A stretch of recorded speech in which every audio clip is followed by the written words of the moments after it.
Hello YouTube, it is Championdjk coming at you again with another video, and today we've got two models from Rhino model, or RM model. They're both Audi 100s, two different variations of them. I saw this one pop up on AliExpress and I was like, I am going to pick one up. And then I decided, you know what, they were on sale, I'm going to pick up another one. So I did that, and this is what we got. Now, the reason why I was kind of excited about it, not necessarily because it was an Audi 100, it's just that one of my favorite purchases so far from AliExpress has been this. This is a Singer Turbo Study Cabriolet from Rhino model, and I had showed this in a previous video. I did a video on this. Fly-by-night Chinese brands. You know, these are all unlicensed, so let's get that out of the way right away. I don't want you guys thinking that they are licensed. They are not. At least I can't tell that they are. These are Chinese models, I think designed and produced. So if you have an issue with models that are unlicensed, well, then these are not for you. And that's okay, and I totally get that. It's a moral dilemma for me. Every time I get it, I feel a little bit dirty, but, you know, the models are really nice. So, you guys can judge me if you want. That's fine. I get it. But we've got these models, and man, they look fantastic. This thing looks totally awesome. I've showed it, and I think I got a lot of good response. I took some really cool pictures of it that I posted to my Instagram as well, and those went over very well as well. So, very, very nice model, right? I'm not going to pull it out of the base right now, but it's pretty sweet. Their packaging is very basic. It's like kind of a baby bluish with RM and this little cartoony Rhino. It's goofy, whatever. Rhino model, don't get the significance, not sure. But so far, this casting was really awesome, and I decided to go ahead and pick up another. So this is a brand, I guess, when this pops up on Ali that I'll be watching, and I will be interested in picking up. They aren't very cheap, I will tell you that, but you do get quality. So let's, at least you did with that Singer model. We'll see what we get with these. If I can get it cut open here, I'll just do that.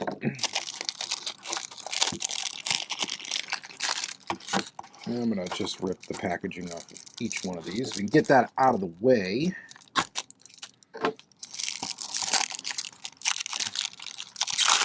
Which one should we take a deep look at first? Well, we'll do the first one that I you know, said I needed to have it. They had this in silver as well. I got the champagne colored one. Silver one was very monotone looking and really cool looking, actually.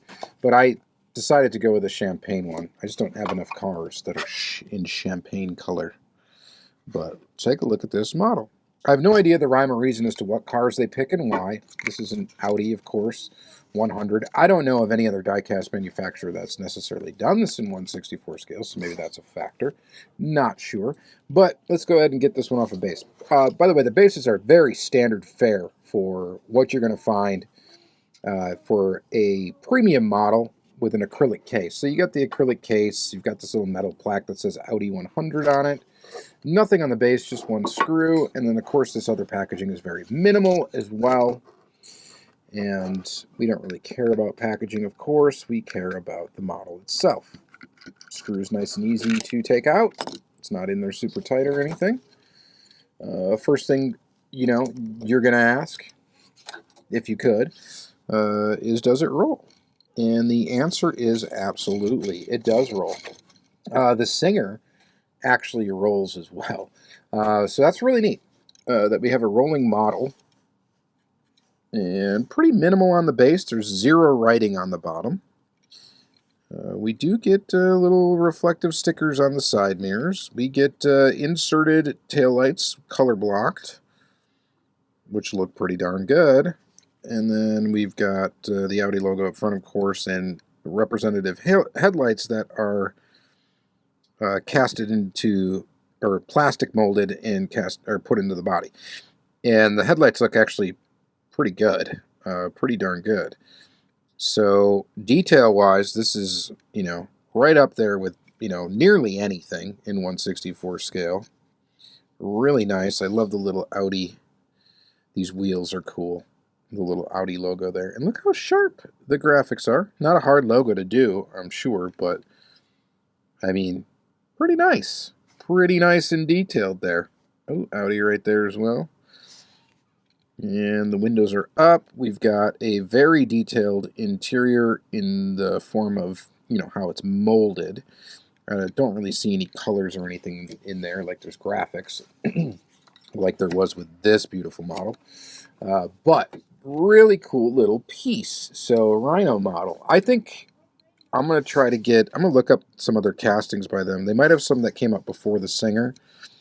And I may think about getting a couple more. I'm not sure. I do kind of like this brand here. Now, we do actually have a little bit of a quality issue that I just noticed. And it's something that I might be able to fix because this thing is screwed together. So you got Phillips screws holding it together. But it does appear that it's got the lean that we see on some models. So it's the ride height's higher on this side than it is on this side. So something is causing that to happen. And we may even just take this apart on camera. Why not? But before we do that, let's go ahead and take a look at the red one. So again, Audi 100. The box, I'm just trying to see if the little line drawing is identical. And it is. So these two packages are identical. Everything, including the barcode, is identical. So it's okay if we mix them up because they are the same. We got our acrylic case, of course, and then our model in red. They came out with this car, I think, in, I want to say 3 other colors besides the ones that we're looking at today. So I think it might have been like 5 color wheel combos in total. And believe me, like they all looked good, and it was a bit of a challenge for me to go ahead and choose. The one that was like this, that was silver, with the silver wheels, not the champagne color, that one actually sold out like right away. So I couldn't go back and get that one, and I ended up getting this one in red with the different wheels. So how's it looking? Looking pretty good. So same car, same deal, same thing. It just looks quite a bit different because of the different wheels on it. Other than that, looks the same. This one, does this have a lean? It doesn't. It doesn't appear to have a lean. It does roll. A little flat spot in the tires from sitting there, but that'll come out. And it does roll. A little dusty on the inside as well. And I got fingerprints, of course, all over it, so we'll have to microfiber cloth them. Give her a little polish. And take some of that oil off. There's sometimes, these cars come with like this kind of oily residue on it. I'm not sure what it is. I can only think it's maybe like some sort of a preservative for the vehicle in packaging. Not really sure. Not quite positive. I know some people wax their die-cast models to protect the paint. And I actually thought about that, but then I thought about how much of a nightmare that would be, and then decided that's not a good idea. But I know there are people out there that wax their Hot Wheels, they wax their models, and try to protect this paint and keep it to last as long as possible. I get it, I guess. You want to protect your investment, but man, that is an investment in time that I think I'm not prepared to make. All right. So there's that. So what should we do? Should we take this thing apart? We'll see how easy it is to take apart. By the way, the base, this is not going to be easy. That screw is very, very tightly in there. Let's try the old flathead trick. You know what? We're probably not going to be able to do it. I don't want to ruin this model. It's like, that is unbelievably in there. It's just not happening. I need to get some more leverage. I did just notice too on this model though, while we were looking at it here. This is actually the bumper piece is actually plastic that wraps around like that. And then it, oh no, I just scraped off paint with my fingernail. So that ain't cool. That ain't cool at all, actually. I don't like that just happened. Is that an easy fix? I mean, I could touch it up with a little black marker or something. One of those Bic Market pens actually would work really good for that. But that is a little bit of an irritation. You know, I'm saying positive things about this particular model. And then this one has issues. I can't get it unscrewed. And I literally just scraped that with my fingernail. And I did not scrape that hard, like, at all. And that just came off. So that's a little disappointing. I thought maybe it was plastic, and it isn't. Well, the bumpers are plastic. This trim is not plastic, obviously, since I was just able to scrape it off with a fingernail. So that is a bit of a disappointment. Other than that, though, these models are really nice. Okay, they are. What am I going to do about this one? I don't know. I'll probably touch it up and see how it looks. I could go the route of maybe asking for a refund from AliExpress maybe over it. I don't know. They probably would give it to me too, but let's not. Let's not do that today. All right. What do you guys think about this model? Overall, I think it's really nice. I'm going to be careful touching the sides of this one. So that's a bummer. One of those Bic Market pens, I think, will be sufficient, though, in fixing it. All right. Anyway, thank you guys very much for watching. Another fun little episode with an oddball brand and car.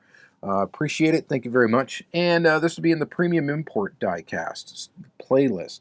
If you want to see more content like this, more oddball brands, more premium vehicles, you know, not your standard little mainline Hot Wheels. We got some, like, kind of, well, premium, of course, with some quality issues from time to time. Check out the playlist. There's a ton of videos in there.